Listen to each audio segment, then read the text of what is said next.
Welcome back to the Adastra podcast. I'm Ivana Karhanova, and today we are talking about interspecies money and concept developed by Tehanu, a technology outfit. My guest today is Jonathan Ledgard, CEO and co-founder of Tehanu. Welcome to the show. Thank you, Ivana. It's wonderful to be here.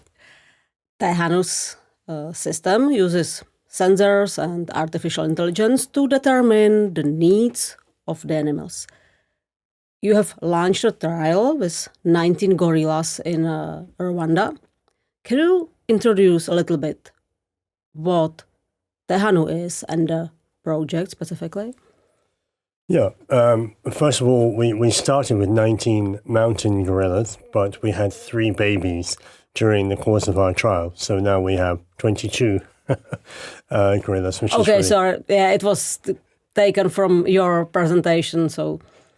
No, it's great. 19 adult mountain gorillas and 3 gorillas babies. 3 babies, which who are super cute. I think it's important, Ivana, just to pull out a little bit and just get the basics of what we are talking about when we talk about interspecies money. I think most of your audience understand that that other species are under a lot of stress in the planet right now. And in the next 20, 30 years, they will be under even more stress. In the parts of the world, which is mainly in Africa, where I'm based, India, around the tropics, population is still growing and the human footprint is still growing. So human population is growing. Human population is growing. Non-human population is collapsing. So this, obviously, maybe in the next century will switch around. But then by the next century, we will have lost many species. Even in my lifetime, which is 50 years or so, we've lost half of all non-human life forms on planet Earth, which is cataclysmic.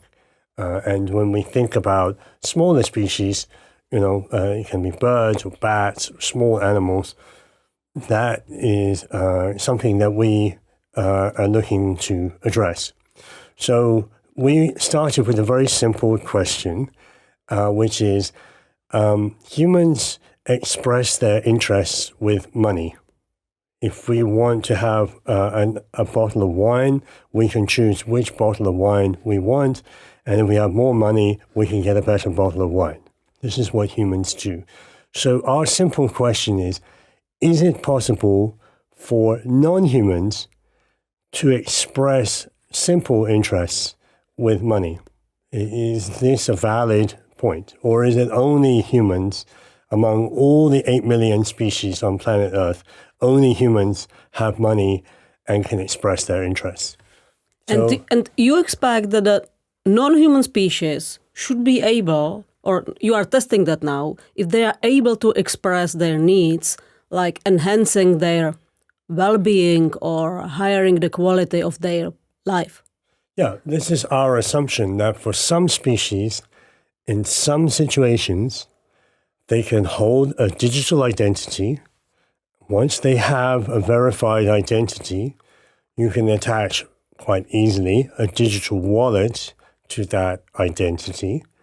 And then you can put some small money in that wallet. And then you can create a payment architecture, which normally, especially in Africa, where most people have mobile money, you can connect that payment architecture to somebody's very simple mobile phone. So if they are providing a simple service to the species, they can get a small payment for that. And the idea is to create a kind of wheel, let's say, where you have the interests of the species, some money is released to human agents who act on those interests, and when that is verified, more money comes into the system, and the wheel starts to turn.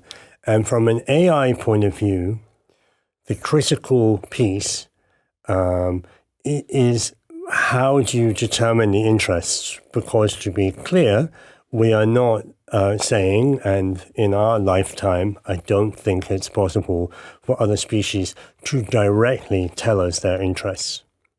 And maybe in some future time, this is going to be possible, but now we are just trying to determine 4, 5, 6, 7 simple interests that, for example, with the gorillas, that they might have, which could be actioned by a mobile money payment. And that was the work that we did with Adastra.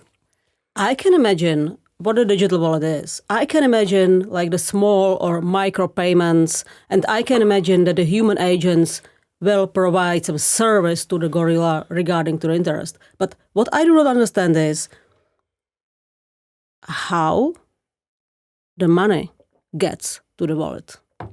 You mean where does the actual money come from Yes, to yes. keep filling the Yeah, wallet? the wallet is some digital identity. It's okay, but who and how puts the money in? What we believe, to be clear, and then particularly since the Trump administration has arrived in the U.S., we have seen that what we call the nature finance market, that's businesses or financial instruments. They may be coming from central banks, they may be coming from pension funds, they may be coming from the reinsurance industry, or from very, very large polluters like oil and gas companies or cement companies. All of those institutions and companies should be putting money into the system to repair damage that's been done. Right now, we are at the absolute low point of humans remembering that they are part of a complex, ancient ecosystem, yeah. Right? And that the chemistry of our planet has not changed since last November, and the challenges that we face with having a closed system are just the same. So I think what we believe is, I'm very optimistic actually, that in 3 or 4 years' time, we will wake up and we'll have a cold shower and we'll say, okay, it's not all gold curtains, right?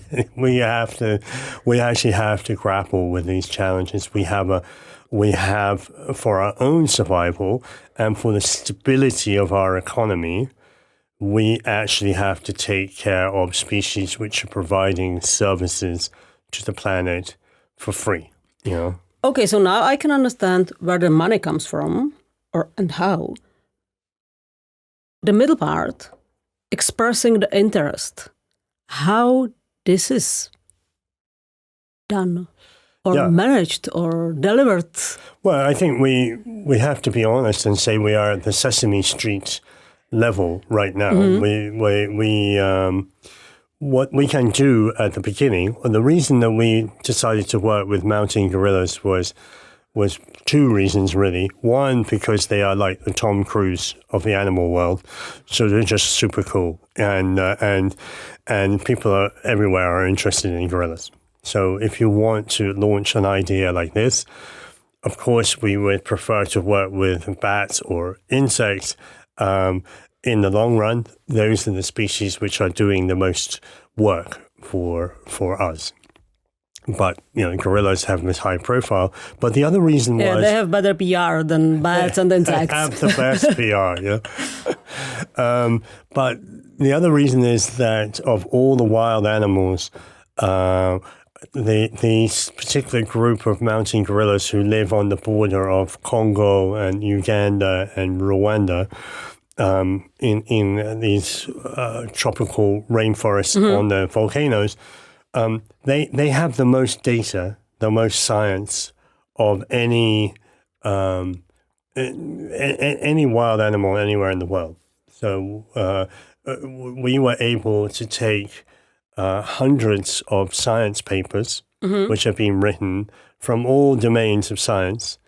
And with Adastra, Blind Spot, we built an AI model which created a hierarchy of interests of mountain gorillas, but at the species level, at the group level. So gorillas are organized in large families, normally with one silverback. Our family that we were working with actually has 2 silverbacks, which is quite rare. But so you have this hierarchy of species and then group, and then obviously individuals. And so we break that down, and then of course we had a blind track with scientists, veterinarians, rangers, all kinds of humans who are experts on mountain gorillas and have been working with the mountain gorillas for decades. So we asked them the same question: what do you think the simple interests of these animals are? And then we were able to put the AI inferred interests next to the human determined interests and see how they matched. And really interestingly, even at this very early stage, the AI was competitive with the human experts, and in some respects was slightly better, I would say, than the human experts. Because there's a little less bias in the AI system than there was in the human system. What do you mean, for example, is the bias? Well, most of the scientists working with mountain gorillas, and this is true of most other species actually, not just mountain gorillas, are behaviorologists. Humans, we are storytelling animals, right? So my hero, Jane Goodall, she works with chimpanzees for her whole career. She's a behaviorologist. She's really interesting whether Bill gets married to Jenny and what happens to their children, and then how do they communicate, and in what ways are they like us, and so on. Whereas the question we're asking the AI system, and the question we want to ask over the long term, is what are actually the interests which will help this species to prosper? And there has been a lot of science on gorillas done on microbiology, so the gut biome of a mountain gorilla, that they are very large animals. They eat a lot of vegetation. They never learned to invent fire, unfortunately for them, so they can't cook anything. So they're putting a huge strain on a digestive system, which is similar to a human digestive system. And so they have a lot of actual minor veterinary problems, just like bloating and stomach cramps and pain and diarrhea and all of these things. It's very common for mountain gorillas, and it's a real drag on their life expectancy and their quality of life. But most of the scientists, they're behaviorologists, so even though they know that this work exists, it's not really their specialty, So when they were doing the hierarchy of interests, this was much lower down on the interest than it was on the AI side.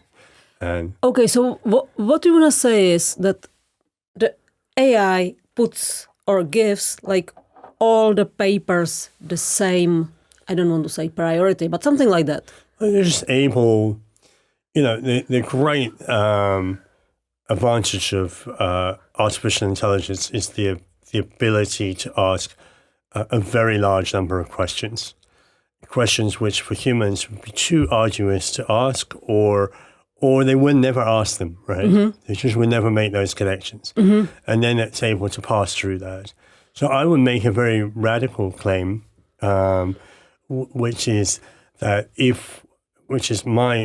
core of my work and ambition is if we can get large AI companies to take the interests of other species more seriously as one flag or one grand challenge among many, many. I think what we would see in the next 10 years is that we would have AI co-pilots, not just for humans, but also for non-humans, and that those co-pilots will really help us to be better custodians and stewards and protectors of other species.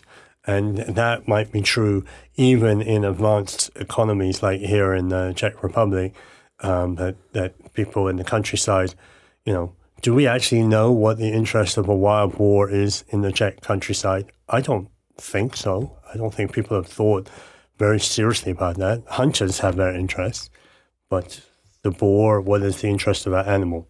No one really knows. So you start getting new and interesting questions emerging, and that makes me very optimistic.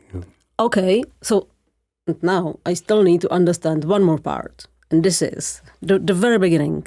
Like, how does a gorilla, like the gorilla person, express their interest? How do you, for example, know or recognize that they need to meet the vet? Yeah, I mean, I think what we built was a model which exactly gets to that point. So, for example, for the mountain gorillas, the number one interest was security. Okay. And I think this is going to be true for most species. But this is like on the group level, right? Or on the species level as well? Yeah, obviously on the species level. But you were talking about a hierarchy of the information. On the group level, you would gorillas, they don't want to see poachers coming into the park with little metal snares. Yeah. Where, to be clear, the poachers are not poaching the gorillas directly. In the old days, during the Congolese Civil War, they were actually killing gorillas directly. But no, they're not trying to kill the gorillas. They're trying to kill small antelope for protein. Because they're coming from very poor communities. But the gorilla is a very curious and very intelligent animal, and it will put its hand into a metal snare or its foot, and then they can lose their hand or the foot, and they can die from, because they're a heavy animal too. So the snares are pretty nasty things, and they... I know. I can imagine. So another security question was around dogs. This is wild. Here we're talking about wild dogs, which have no owner. Sometimes they're coming into the forest. Sometimes they will even attack young gorillas. So they're, so we were able to. Again, the reason we chose gorillas is we actually know in advance what the interests of the gorillas are because they're so well studied, Oh, okay, so you can easily verify if your model works properly, if the results are, if you can trust the results. Yeah, in this case, in a way, the mountain gorillas are very well protected. Many scientists, the respective governments, really care about these animals. And of course, many tourists come to see the gorillas. So they actually don't need interspecies money. It's not clear to me that they will ever need interspecies money. But for us, they are a champion of showing how such a system would work. Can you hold an identity? Can you express your interest? Can you make a payment? Yes, yes, yes. And then when you move to other species, let's say bats, which I'm very interested in, the amount of science on some of these species of bat is very small. In gorillas, you're talking about hundreds, maybe low thousands of science papers. For a species of bat, it might be 5, 6, 7 science papers. And in terms of data, which of course, as you know much better than me, Ivana, AI is nothing without a flow of data. Yeah, heavily connected to the proper sets of data and their quality. Yeah. So for those species, there was no data at all. So then if you were to ask the question, okay, this species, we know this species is holding up this rainforest because it's dispersing all of these seeds. We have to protect this species. We know that it's collapsing because when we take sound signatures, we can't hear it anymore. We used to be able to hear it. Now we can't hear it. We're really worried about it, but there's not much data, right? So if you wanted to say, how would you get that data? That's again where interspecies money comes in, because you would actually initially be paying the human agents just to take videos, photographs, sound samples, genetic samples of this particular species, and they would get a financial payment just for every verified sighting, and then as you go forward, you're able to build these more complex interests. And at some point, of course, as your intelligent listeners will be, sure they understand this, at some point, nature is a very complex, interconnected system.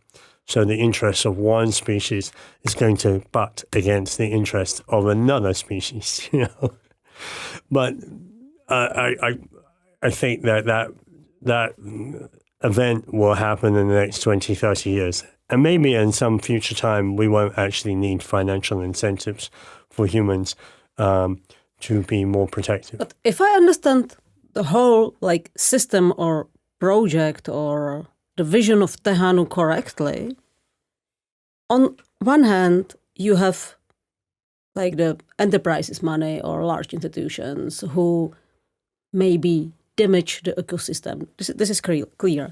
On the other hand, instead of clever people sitting behind the tables or at the tables and saying the others, hey, you should do that, to pretend the gorillas or to prevent the bats, this system should change into small but very effective and efficient steps.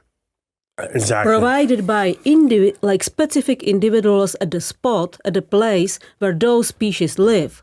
Yes. Instead of some theoretical scientists at their tables telling the rest of the world what to do. This is what Tehanu should be about. You have it exactly right, Ivan. It's really about making these tasks divisible, recognizable, understandable to the community, incentivizing those, and then, of course, verifying that they have taken place. Yeah, and incentivizing is maybe one of the most critical parts, right?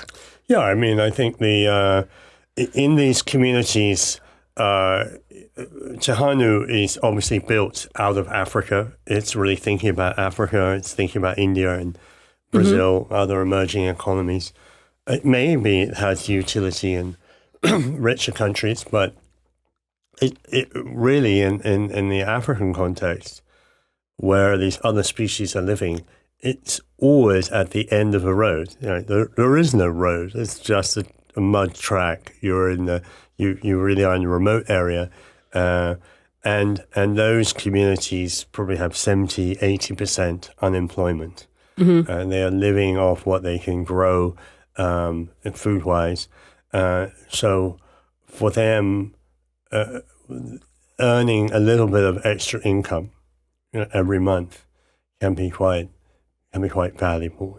So there is no sense with interspecies money that the animal keeps the money and goes on holiday to Ibiza. It's not the scenario. The scenario is they hold the money momentarily and they push it to human agents who can serve their interests. And the AI should be able to recognize the tiny, or maybe at the first glance, not visible interests of the species at the various hierarchy level. Yeah, I think as we go forward, the presumption, and of course this presumption may be proved wrong, in which case we'd have to start again and think about this from a different perspective. But my presumption is as we get more data, as you have more tasks, you will improve the task making and you'll be able to adjust. Obviously, there are a whole suite of other questions in terms of game theory and cybersecurity and so on. You have to assume that those can be solved as well, and that you are not creating false incentives or rewarding bad behavior.